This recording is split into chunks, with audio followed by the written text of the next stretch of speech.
Hello बच्चों, कैसे हैं आप सभी। आई होप कि आप सभी अच्छे होंगे, स्वस्थ होंगे, मस्त होंगे।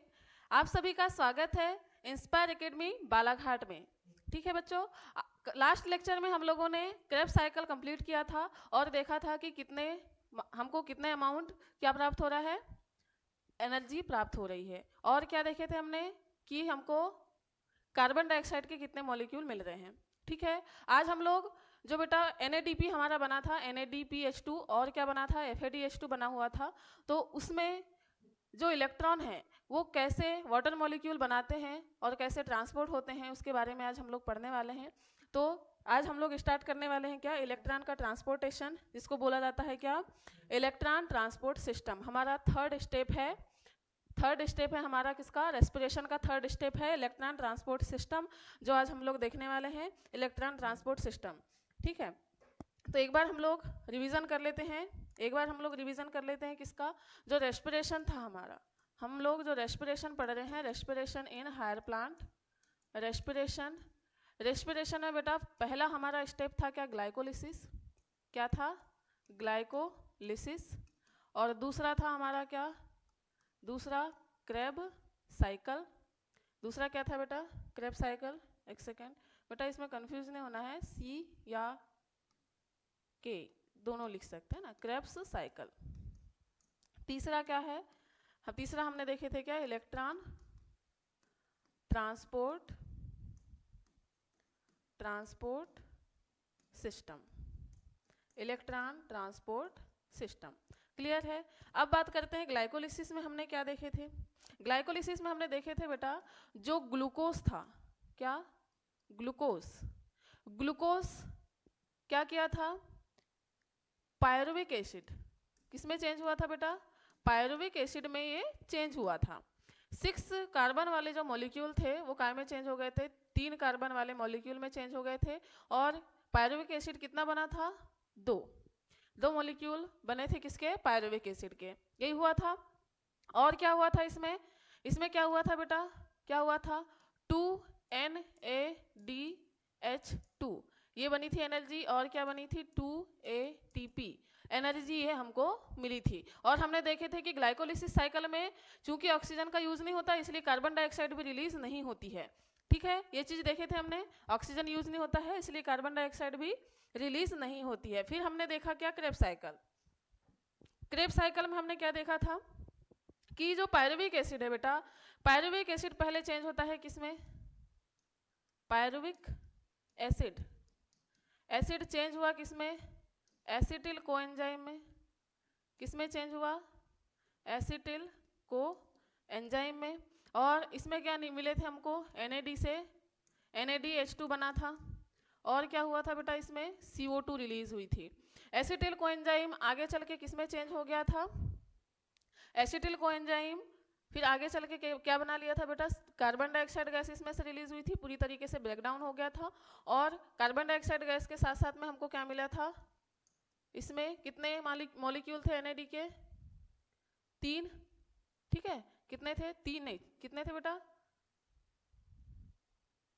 6। कितने, 6, एक सेकेंड, हाँ, कितने, 6 NADH2 के मॉलिक्यूल थे और 2 FADH2 और 2 ATP। ये हमको क्या मिला था, प्रोडक्ट के रूप में मिला था, जब एसिटिल कोएंजाइम को हमने क्या किए थे, रिड्यूस किए थे, इसका हमने अपघटन किए थे। जब ये टूटा तो क्या बनाया, हमको यहाँ पर 6 NADH2 मिला, 2 FADH2 मिला और 2 ATP एनर्जी मिली हुई थी। ठीक है बेटा, इतना मिला हुआ था। और अब हम लोग देखने वाले हैं, चूंकि यहाँ पर मैंने आपको बताया था कि जो NADH2 है बेटा, एक सेकेंड, ये क्या है, दिख रहा है, यहाँ पर दिख रहा है ना, यहाँ पर जो NADH2 है बेटा, ये NADH2, इसमें होते तो कितने ATP हैं, 3 ATP होते हैं। लेकिन ये जो 3 ATP हैं ये डायरेक्ट नहीं बनते हैं, ये बनते हैं किसके द्वारा, इलेक्ट्रॉन ट्रांसपोर्ट सिस्टम के द्वारा। तो NAD पहले क्या था बेटा, ये यहाँ देखते हैं हम लोग, यहाँ पर पहले ये क्या था, NAD था, पहले क्या था, NAD था। NAD के बाद में इसका क्या हुआ, इसका हुआ रिडक्शन। क्या हुआ, इसमें हाइड्रोजन मॉलिक्यूल जुड़ा, इसका हो गया क्या, रिडक्शन। अगर रिडक्शन हुआ तो इसने बना लिया क्या, NADH2 बना लिया, इसने इलेक्ट्रॉन ले लिया। फिर उसके बाद में क्या किए, जो FAD था, FAD था क्या में चेंज हो गया बेटा, FADH2 में। किस में चेंज हुआ, FADH2 में चेंज हो गया। तो इसने भी क्या किया, इलेक्ट्रॉन लिया और क्या कर लिया, अपने आप का क्या कर दिया, इलेक्ट्रॉन देके रिडक्शन कर लिया। अब इसमें इलेक्ट्रॉन रखे हुए हैं, इसमें क्या है, इलेक्ट्रॉन रखे हुए हैं। और क्या था, और चलिए इसको हम चूंकि ये प्रोसेस हो रही है किसमें, माइटोकॉन्ड्रिया में, तो इसको देख लेते हैं माइटोकॉन्ड्रिया में। माइटोकॉन्ड्रिया में देख लेते हैं हम लोग कैसे माइटोकॉन्ड्रिया में प्रोसेस हो रही है। चलिए ये है हमारा क्या, माइटोकॉन्ड्रिया, दिख रहा है, ठीक है बेटा। माइटोकॉन्ड्रिया में एक होती है क्या, इनर मेम्ब्रेन, हमने देखा था। ये क्या है, इनर मेम्ब्रेन माइटोकॉन्ड्रिया की।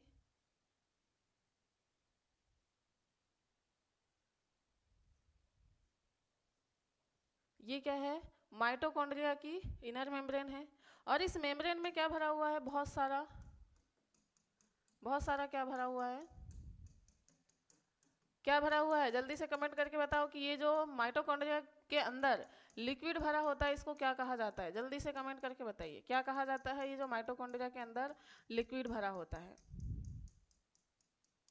क्या कहा जाता है इसको, क्या किसी को याद है बेटा, इसको कहा जाता है क्या, मैट्रिक्स। क्या कहा जाता है, मैट्रिक्स कहा जाता है, यही देखा था हमने, क्या कहा जाता है, मैट्रिक्स कहा जाता है। माइटोकॉन्ड्रिया के अंदर जो लिक्विड भरा है उसको कहा जाता है क्या, मैट्रिक्स, ठीक है।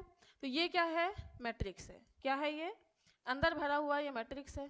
ये क्या है, एक सेकेंड, ये क्या है, मैट्रिक्स, ठीक है बेटा। ये क्या है, आउटर, एक सेकेंड, दिख रहा है इधर, नहीं दिख रहा है बेटा, एक सेकेंड है ना, इसको हम थोड़ा छोटा कर लेते हैं ना। चलिए इसको थोड़ा छोटा कर देते हैं हम।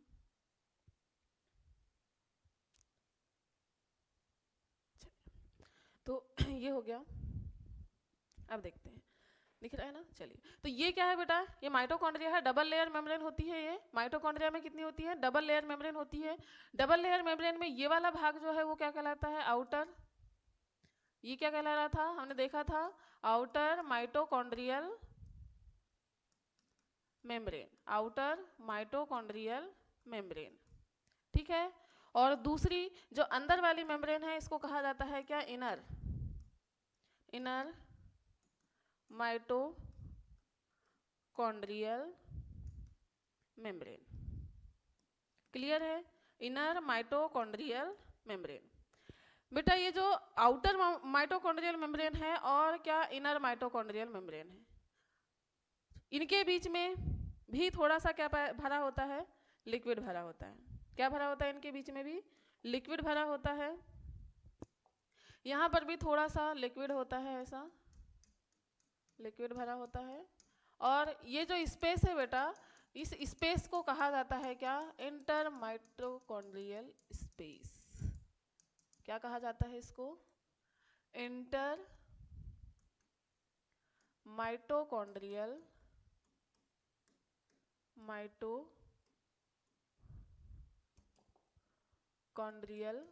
स्पेस, ठीक है बेटा। ये चीज समझ में आई आप लोगों को कि माइटोकॉन्ड्रिया में 3 स्पेस होते हैं, 3 पार्ट हुए, हमने 3 पार्ट के बारे में देखा था।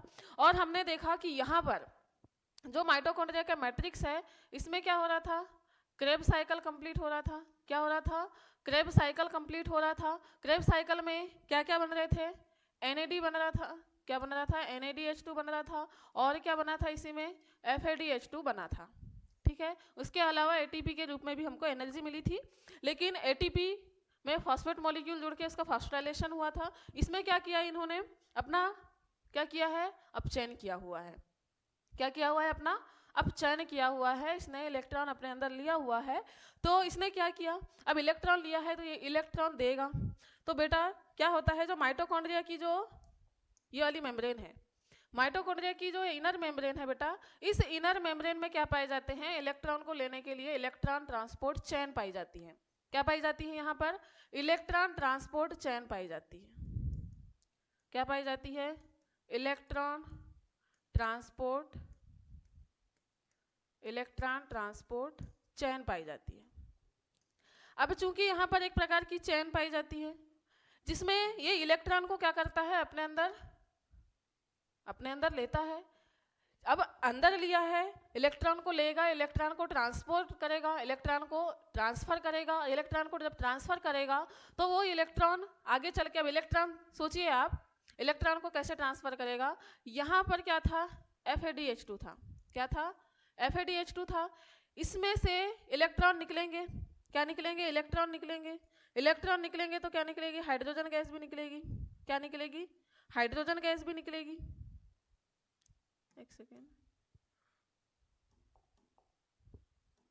क्या निकलेगी बेटा? हाइड्रोजन गैस भी निकलेगी। अब हाइड्रोजन गैस निकली है तो यही हाइड्रोजन गैस अब क्या होगी? हाइड्रोजन गैस यहाँ पर कहीं ना कहीं पर क्या है? ऑक्सीजन मॉलिक्यूल है। माइटोकॉन्ड्रिया के अंदर क्या भरे हुए हैं? ऑक्सीजन गैस है। इसीलिए तो यहाँ पर अभी रिएक्शन हो रही है, क्रेब्स साइकिल ऑक्सीजन के प्रेजेंट में कंप्लीट होता है। तो यहाँ पर ऑक्सीजन मॉलिक्यूल भरे हुए हैं। ये ऑक्सीजन के जो अणु हैं ये वेट कर रहे हैं किसका? हाइड्रोजन का। किसका वेट कर रहे हैं बेटा? ये हाइड्रोजन का वेट कर रहे हैं, ताकि क्या कर सके? ये वाटर मॉलिक्यूल बना सके। क्या कर सके? ये वाटर मॉलिक्यूल बना सके, इसलिए वेट कर रहे हैं। तो इसमें से हमको सबसे पहले तो क्या करना पड़ेगा? इनको फ्री करना पड़ेगा। FAD को क्या करना है? फ्री करना है, ताकि ये अगले स्टेप में फिर से क्या कर सके? ये अब पार्टिसिपेट कर सके। क्लियर है? एनर्जी के रूप में। चूंकि कभी भी एनर्जी इस फॉर्म में स्टोर नहीं हो सकती, हमेशा एनर्जी किस फॉर्म में होती है स्टोर? ADP के फॉर्म में स्टोर होती है। किसके फॉर्म में स्टोर होती है? NAD, FAD और ADP। स्टोर की बात हो रही है बेटा, है ना? हम जो यूज करते हैं वो एनर्जी है ATP। हम जो यूज करते हैं वो एनर्जी ATP स्टोर होती है किसके रूप में? ADP के रूप में स्टोर होती है। जैसे ही हमको यूज करना रहता है ATP के फॉर्म में ये कन्वर्ट हो जाती है। तो चूंकि इसको हमको बनाना है क्या? इस फॉर्म में, तो इसमें से जो हाइड्रोजन मॉलिक्यूल जो इसमें जुड़े हुए हैं, इन हाइड्रोजन के एलिमेंट को हमको अलग करना है, इसमें से इलेक्ट्रॉन निकालना है। इन इलेक्ट्रॉन को जैसे ही निकाला जाएगा तो ये इनर मेम्ब्रेन के माध्यम से, इस इनर मेम्ब्रेन जो ये इनर मेम्ब्रेन है इसी के माध्यम से ट्रांसपोर्ट होंगे और क्या बनाएंगे? क्या बनाएंगे? ये जो FAD और NAD थे ये बनाएंगे क्या? इलेक्ट्रॉन ट्रांसपोर्ट के द्वारा ATP का फॉर्मेशन करेंगे। इलेक्ट्रॉन यहाँ से जैसे ही ट्रांसफर होगा किसका निर्माण करेंगे बेटा? ATP का फॉर्मेशन करेंगे। इलेक्ट्रॉन निकलेंगे तो किसका फॉर्मेशन करेंगे? ATP का फॉर्मेशन करेंगे। और हाइड्रोजन के जो आयन है, ये हाइड्रोजन आयन ऑक्सीजन के साथ में मिलकर क्या बनाएंगे? वाटर मॉलिक्यूल बनाएंगे। ठीक है क्या? और हमने देखा था कि कोशिका, एक कोशिका होती है, इस कोशिका के अंदर है माइटोकॉन्ड्रिया। कोशिका के अंदर है माइटोकॉन्ड्रिया और इसके बाहर जो है कोशिका द्रव्य है। इस कोशिका द्रव्य के अंदर क्या कंप्लीट हो रहा है? ग्लाइकोलाइसिस। क्या हो रहा है? ग्लाइकोलाइसिस कंप्लीट हो रहा है। अब हम जो आज पढ़ने वाले हैं क्या? इलेक्ट्रॉन ट्रांसपोर्ट सिस्टम, पूरी की पूरी प्रोसेस होने वाली है कहाँ पर? इनर माइटोकॉन्ड्रियल मेम्ब्रेन में। कहाँ? इस इनर माइटोकॉन्ड्रियल मेम्ब्रेन के अंदर होने वाली है क्या? इलेक्ट्रॉन ट्रांसपोर्ट सिस्टम की जो पूरी प्रोसेस है। क्लियर है बेटा? उसमें होना क्या है? इलेक्ट्रॉन निकलेगा, इलेक्ट्रॉन निकल के क्या बनाएगा? ATP बनाएगा। और हाइड्रोजन जो आयन रहेंगे वो हाइड्रोजन आयन ऑक्सीजन जो पड़ा हुआ है कहाँ पर? मैट्रिक्स के अंदर जो ऑक्सीजन है उसको उसके साथ में मिलके क्या बनाएंगे? वाटर मॉलिक्यूल बनाने वाले हैं। तो कैसे ATP और कैसे वाटर मॉलिक्यूल बनता है, इस प्रोसेस को हमको समझना है। तो चलिए हम लोग इस प्रोसेस को देखते हैं क्या होता है। चलिए, क्योंकि ये किसके अंदर कंप्लीट हो रही है? किसके अंदर कंप्लीट हो रही है? माइटोकॉन्ड्रिया के अंदर। तो देख लेते हैं हम लोग माइटोकॉन्ड्रिया। ये क्या है हमारा? माइटोकॉन्ड्रिया की आउटर मेम्ब्रेन। अब बना लेते हैं हम क्या? इसकी इनर मेम्ब्रेन। ये क्या है? इनर मेम्ब्रेन है। चलिए, ये क्या है? इनर मेम्ब्रेन है। ठीक है, तो इसको हम लोग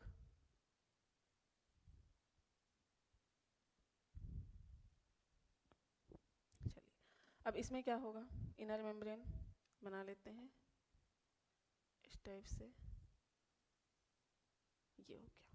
ठीक है, ये क्या है? थोड़ा बड़ा बना लेते हैं बेटा, है ना? थोड़ा बड़ा कर देते हैं, एक सेकेंड। इसको कर देते हैं हम थोड़ा बड़ा। एक काम करते हैं, हम इसको सीधा बना लेते हैं जिससे हमको बनाने में आसानी हो। हम बना लेते हैं इसको सीधा। क्लियर है? आउटर मेम्ब्रेन बना लिए। अब बना लेते हैं हम क्या, इनर मेम्ब्रेन। अब इसमें कुछ कॉम्प्लेक्स होते हैं, तो कॉम्प्लेक्स को दर्शाना है हमको, तो कॉम्प्लेक्स बनाएंगे हम। चलिए कॉम्प्लेक्स,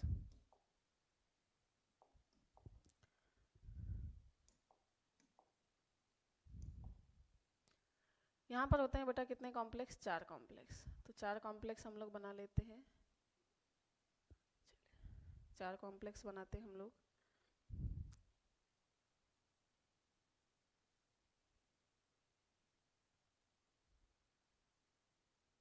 एक कॉम्प्लेक्स,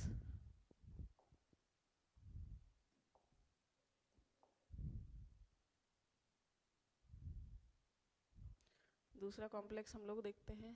एक कॉम्प्लेक्स हो गया, दूसरा कॉम्प्लेक्स,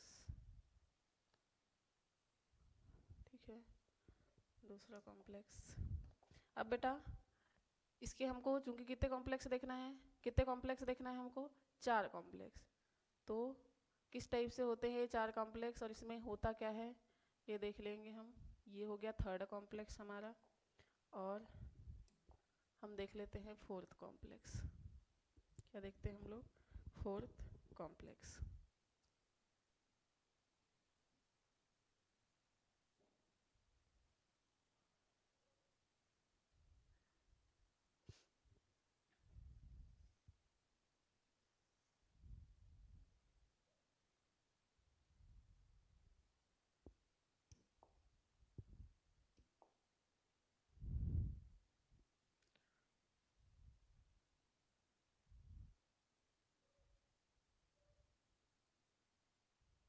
ये हो गया 4th कॉम्प्लेक्स। क्लियर है? चलिए, और यहाँ पर एक 5th कॉम्प्लेक्स भी होता है, इसको बना लेते हैं हम। 5th कॉम्प्लेक्स नहीं है बेटा, ये 5th क्या होता है, इसमें 5th पार्ट भी होता है एक, जिसमें क्या होता है,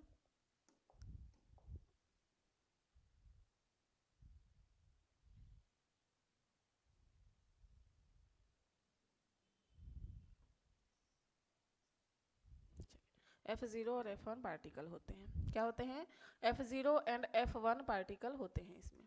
क्लियर है? ये वाली इस जो बाहरी स्ट्रक्चर है इसको क्या बोले हमने, क्या बोले हैं इसको, इनर माइटोकॉन्ड्रियल, दिख रहा है ना बेटा, inner mitochondrial membrane, inner mitochondrial membrane. ये क्या है, माइटोकॉन्ड्रियल स्पेस है, माइटोकॉन्ड्रियल स्पेस, और ये क्या है, inner membrane, inner mitochondrial membrane, inner mitochondrial membrane. Clear है क्या? ये क्या है, इनर माइटोकॉन्ड्रियल मेम्ब्रेन। अब हमने देखा था, अच्छा हाँ, इसको कॉम्प्लेक्स का नाम दे देते हैं बेटा, अलग अलग कॉम्प्लेक्स के अलग अलग नाम हैं। जैसे कि ये क्या है, कॉम्प्लेक्स फर्स्ट है, इसका नाम क्या है, ये कॉम्प्लेक्स फर्स्ट है। कहाँ लिख दें हम, यहाँ लिख दे रहे हैं। ये क्या है, इसका नाम भी कॉम्प्लेक्स फर्स्ट है। ये क्या है, ये कॉम्प्लेक्स फर्स्ट है। ये कॉम्प्लेक्स 3rd है। ये कॉम्प्लेक्स,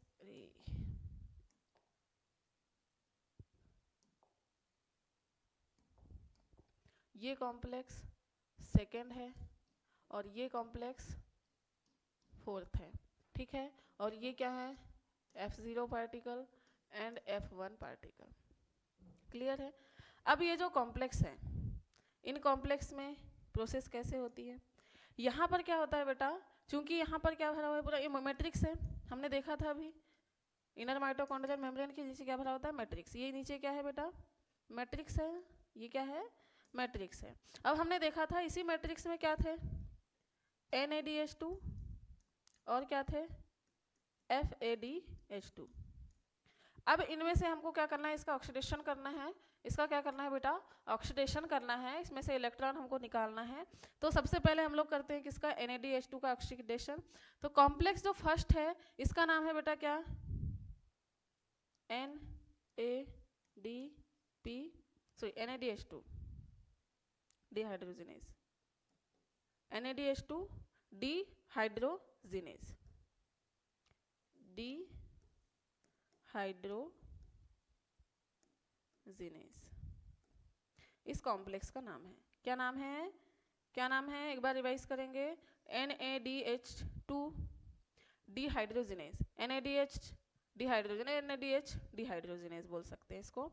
अब इसमें जो NADH डिहाइड्रोजिनेज है यहाँ पर होता क्या है, यहाँ पर क्या होता है बेटा, इसको ना थोड़ा नीचे कर लेते हैं। हाँ, NADH डिहाइड्रोजिनेज इस कॉम्प्लेक्स का नाम है, NADH डिहाइड्रोजिनेज क्या है, इस कॉम्प्लेक्स का नाम है। इसको हम क्या करते हैं इस टाइप से, ठीक है। NADH डिहाइड्रोजिनेज है इस कॉम्प्लेक्स का नाम, कॉम्प्लेक्स यहाँ लिख दे रही हूँ मैं, complex NADH dehydrogenase, NADH dehydrogenase है। अब इसमें क्या होगा, इसमें होता क्या है, इसमें होगा क्या, जो NAD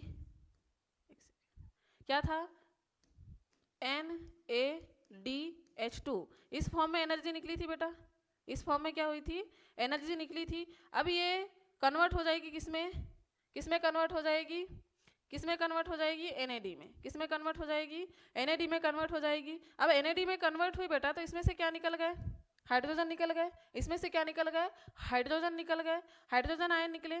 कितने हाइड्रोजन आयन निकले, कितने हाइड्रोजन आयन निकले, 2H प्लस हाइड्रोजन आयन निकल गए। और इसमें से क्या निकला, इलेक्ट्रॉन भी निकले।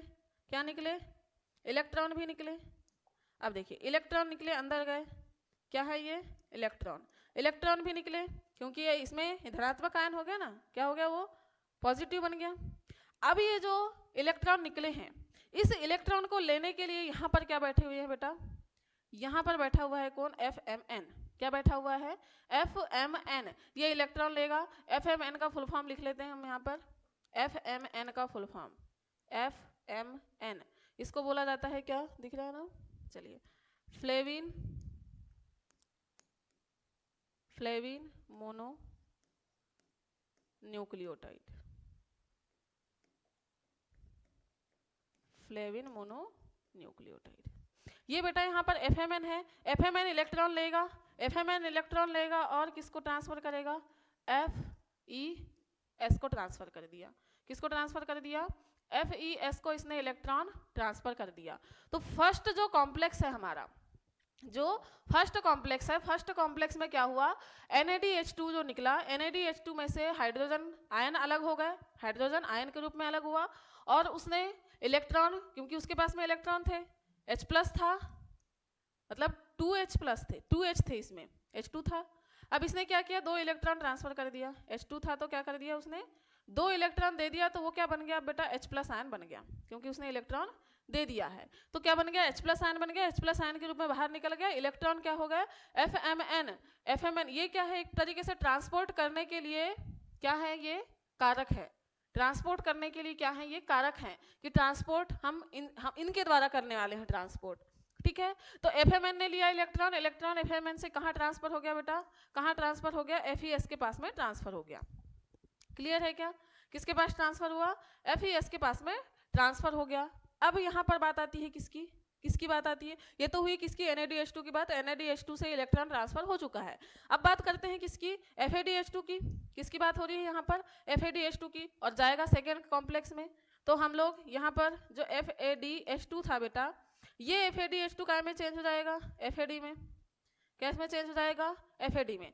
और दूसरी चीज, इसका नाम याद रखना है, इस कॉम्प्लेक्स का नाम क्या है, इस कॉम्प्लेक्स का क्या नाम है, तो इस कॉम्प्लेक्स का नाम है सक्सिनेट डिहाइड्रोजिनेज। क्या है, सक्सिनेट डिहाइड्रोजिनेज, क्योंकि सक्सिनिक एसिड के बाद में ही क्या बनता है,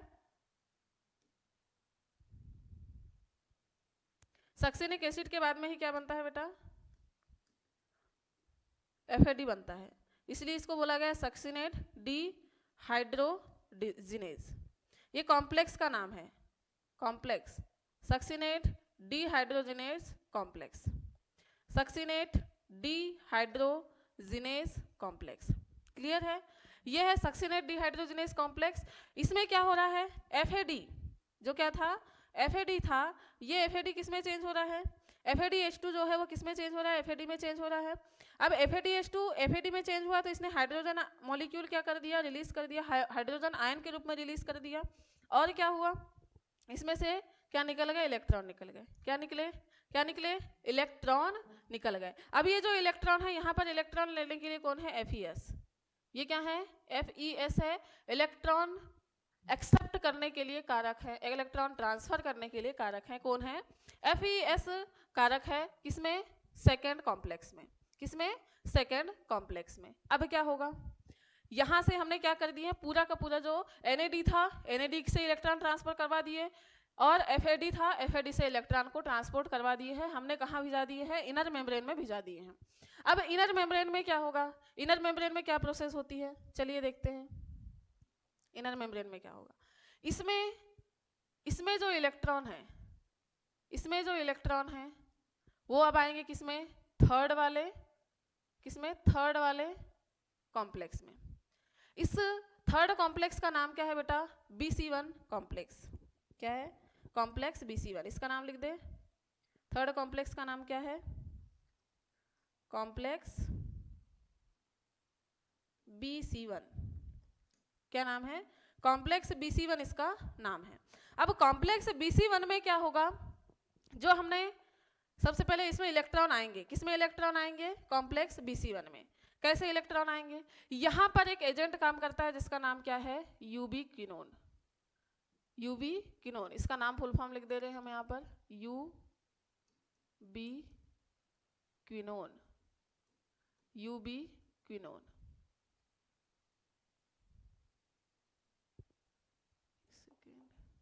यूबीक्विनोन, ये है यूबीक्विनोन। क्या है बेटा, यूबीक्विनोन एक प्रकार का क्या है,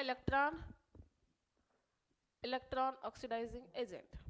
ठीक है, क्या है, एक प्रकार का ऑक्सीडाइजिंग एजेंट के रूप में काम करेगा।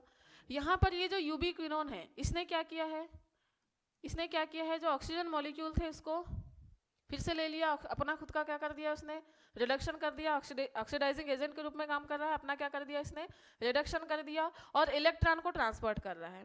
इलेक्ट्रॉन को ट्रांसपोर्ट करेगा यहाँ पर, तो यहाँ पर क्या है, यहाँ पर जो अंदर है, यहाँ पर बैठे हुए हैं कौन, एजेंट, इलेक्ट्रॉन ट्रांसफर करने वाले एजेंट बैठे हुए हैं। पहला क्या है, साइटोक्रोम B, यहाँ पर आएगा सबसे पहले, दोनों साइड से। यहाँ पर भी कौन काम कर रहा है, यूबीक्विनोन काम कर रहा है, यहाँ पर भी काम कौन कर रहा है, यूबीक्विनोन काम कर रहा है। कौन काम कर रहा है, यूबीक्विनोन काम कर रहा है। यहाँ पर भी क्या बन रहा है, यूबीक्विनोन H2 बन रहा है।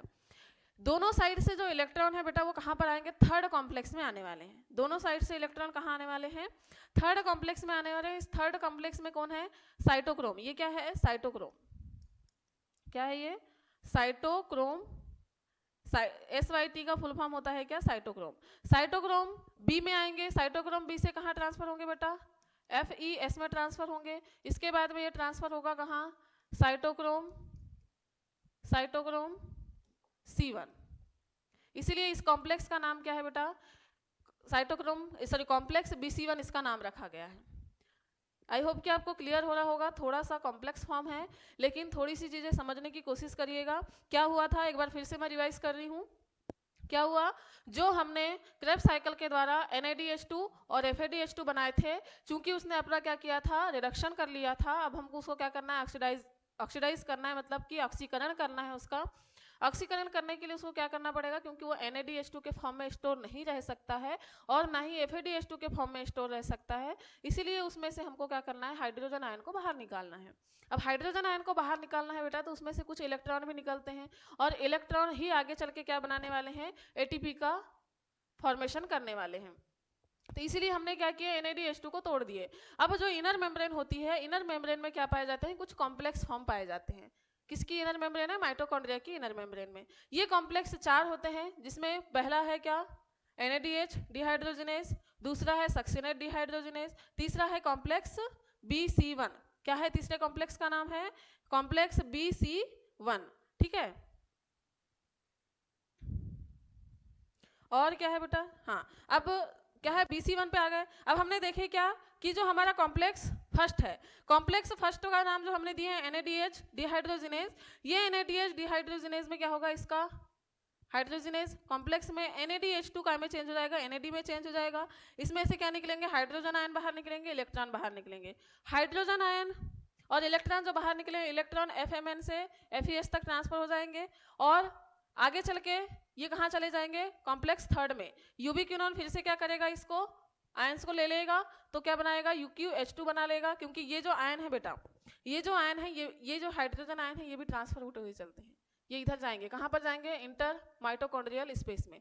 इंटर माइटोकॉन्ड्रियल स्पेस में ये ट्रांसफर होते हुए चलेंगे। यूबिक्विनोन आया, यहाँ से इलेक्ट्रॉन ट्रांसपोर्ट किया उसने, फिर से हाइड्रोजन आयन ट्रांसफर किया। हाइड्रोजन आयन इसने क्या किया, बाहर निकाला, हाइड्रोजन आयन को बाहर निकाला, इलेक्ट्रॉन को अंदर ट्रांसफर किया। इलेक्ट्रॉन क्या हुए, साइटोक्रोम B से FES, FES से साइटोक्रोम C1, कहाँ, साइटोक्रोम C1, साइटोक्रोम C1 तक क्या हुए, साइटोक्रोम C1 तक गया। ये कहाँ गया, साइटोक्रोम C1 तक गया। जैसे ही साइटोक्रोम C1 तक इलेक्ट्रॉन ट्रांसफर हुआ, साइटोक्रोम C1 तक इलेक्ट्रॉन ट्रांसफर हुआ, इसमें से भी हाइड्रोजन निकले, इसमें से भी क्या निकले हैं, हाइड्रोजन निकले हैं, यहाँ से भी क्या निकलेंगे, हाइड्रोजन आयन निकलने वाले हैं। अब देखिए, यहाँ से हाइड्रोजन आयन निकले, इसमें से हाइड्रोजन आयन निकल गए। अब क्या हुआ, जो साइटोक्रोम C1 है बेटा, क्या है, जो साइटोक्रोम C1 है, साइटोक्रोम C1, एक सेकेंड, हाँ, साइटोक्रोम जो C1 है, इसमें से अब इलेक्ट्रॉन क्या होंगे, इसमें से अब इलेक्ट्रॉन ट्रांसपोर्ट होंगे, किसके द्वारा, जो आपका मैट्रिक्स इंटर माइटोकॉन्ड्रियल स्पेस है, इनर माइटोकॉन्ड्रियल स्पेस है, इसमें से ट्रांसफर होंगे कॉम्प्लेक्स 4 में, कॉम्प्लेक्स 4 में होंगे। और इसमें एक एजेंट काम करेगा इलेक्ट्रॉन ट्रांसपोर्ट के लिए, जिसका नाम है साइटोक्रोम C, क्या है, C। और ये साइटोक्रोम C जो होता है बेटा, ये कैसा होता है, मूवेबल होता है, इसको बोला जाता है मोबाइल।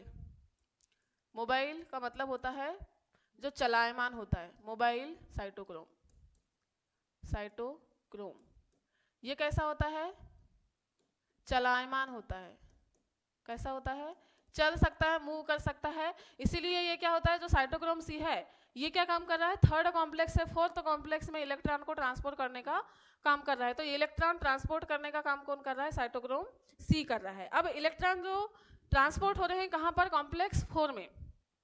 तो इस कॉम्प्लेक्स को क्या नाम दिया गया, इस कॉम्प्लेक्स का भी नाम दे देते हैं हम लोग। इस कॉम्प्लेक्स का क्या नाम है, इस कॉम्प्लेक्स का नाम दे देते हैं बेटा, क्या होता है, साइटोक्रोम ऑक्सीडाइजिंग। इसका नाम है साइटोक्रोम ऑक्सीडेज, ये कॉम्प्लेक्स का नाम है, साइटोक्रोम ऑक्सीडेज, ठीक है। अब क्या होगा इसमें, इसमें हो क्या रहा है, अब इसमें जो इलेक्ट्रॉन आएंगे, जितने इलेक्ट्रॉन जो साइटो कहाँ गए थे, कॉम्प्लेक्स थर्ड में चले गए थे, पूरे के पूरे इलेक्ट्रॉन कहाँ आ जाएंगे, फोर्थ पार्ट में आ जाएंगे। और इसमें कौन काम करेगा, कॉपर, कॉपर इलेक्ट्रॉन ले लेगा, क्योंकि कॉपर क्या है, एक प्रकार का कैसा है, ये इलेक्ट्रॉन लेने वाला एलिमेंट है, संक्रमण तत्व है, इलेक्ट्रॉन ले सकता है।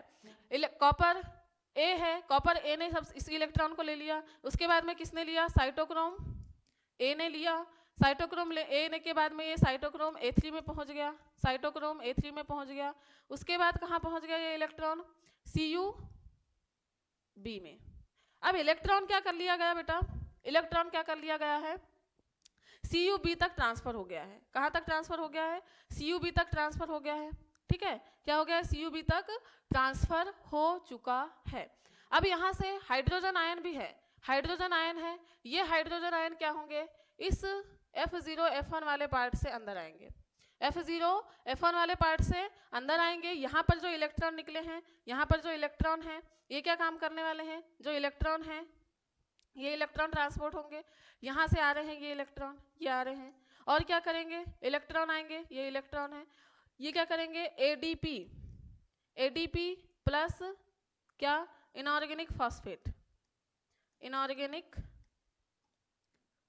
फॉस्फेट, इनऑर्गेनिक फॉस्फेट, ये इनऑर्गेनिक फॉस्फेट है और ADP, इनऑर्गेनिक फॉस्फेट और ADP दोनों को मिलाकर क्या बनाएंगे बेटा, यहाँ पर बना लेंगे क्या, एटीपी। जो इलेक्ट्रॉन अभी तक आए थे ट्रांसफर होके, ये क्या कर रहे हैं, फिर से आ रहे हैं, कहाँ से, F1 पार्टिकल। हम बोलते हैं कि F1 पार्टिकल में ही एनर्जी कंज्यूम होती है। तो इलेक्ट्रॉन क्या कर रहे हैं, पूरे यहाँ से आ रहे हैं F1 पार्टिकल तक, और क्या कर रहे हैं, एडीपी को एटीपी में चेंज कर दे रहे हैं। तो एटीपी एनर्जी बन गई। अब जो हाइड्रोजन आयन आ रहे हैं, यहाँ पर जो हाइड्रोजन आयन थे बेटा, ये यहाँ पर क्या करेंगे, यहाँ से हाइड्रोजन आयन इंटर कर रहे हैं, वहाँ से भी हाइड्रोजन आयन इंटर कर रहे हैं, 2H+ आयन यहाँ से इंटर करेंगे, 2H+ आयन यहाँ से इंटर करेंगे, ठीक है। H+ आयन इंटर करें, और यहाँ पर क्या कर रहा है, इसको यहाँ पर क्या कर रहा है, ऑक्सीजन वेट कर रहा है। कौन वेट कर रहा है, यहाँ पर ऑक्सीजन वेट कर रहा है। लेकिन कैसे है ये, एक सेकेंड, यहाँ पर कौन कर रहा है, ऑक्सीजन वेट कर रहा है। यहाँ पर है ऑक्सीजन 1/2 ऑक्सीजन मॉलिक्यूल है। अब ये दोनों मिल जाएंगे, तो दोनों मिलके क्या बनाएंगे बेटा, वाटर मॉलिक्यूल बना रहे हैं। क्या बनाएंगे, वाटर मॉलिक्यूल बना रहे हैं। ऐसे ही जितने भी हाइड्रोजन आयन आएंगे, उसमें से वो क्या करेंगे, ऑक्सीजन के साथ में मिलकर क्या बना लेंगे, हाइड्रोजन आयन, सॉरी क्या बना लेंगे, वाटर मॉलिक्यूल बनाते हुए चलेंगे, ठीक है। और इलेक्ट्रॉन ने क्या किया, इलेक्ट्रॉन आया F0 F1 पार्टिकल से, और एडीपी और इनऑर्गेनिक फास्फेट को जोड़कर किस में कन्वर्ट हो गया, एटीपी में कन्वर्ट हो गया। इस तरीके से क्या हुआ, इलेक्ट्रॉन आपके इनर मेम्ब्रेन के विभिन्न कॉम्प्लेक्स से होते हुए F1 पार्टिकल में आकर एटीपी का फॉर्मेशन किया, और F1 पार्टिकल में ही एनर्जी स्टोर रहती है, ठीक है। कहाँ स्टोर रहती है, माइटोकॉन्ड्रिया के F1 पार्टिकल में ही एनर्जी स्टोर रहने वाली है। और जो हाइड्रोजन आयन आए थे, वे हाइड्रोजन आयन क्या करेंगे बेटा, हाइड्रोजन आयन क्या करेंगे, वाटर मॉलिक्यूल का फॉर्मेशन कर लेंगे। किसका फॉर्मेशन कर लेंगे, वाटर मॉलिक्यूल का फॉर्मेशन कर लेंगे। क्लियर है, क्या ये चीज़ें क्लियर हुई, एक बार फिर से रिवाइज करते हैं। क्या हो रहा है, जो 4 कॉम्प्लेक्स बनाए हमने, इन चारों कॉम्प्लेक्स में इलेक्ट्रॉन ट्रांसपोर्ट की प्रोसेस हो रही है पहले, ठीक है बेटा। बाकी का जो लेक्चर है हम लोग कल कंप्लीट करेंगे, ठीक है। चलिए, थैंक यू।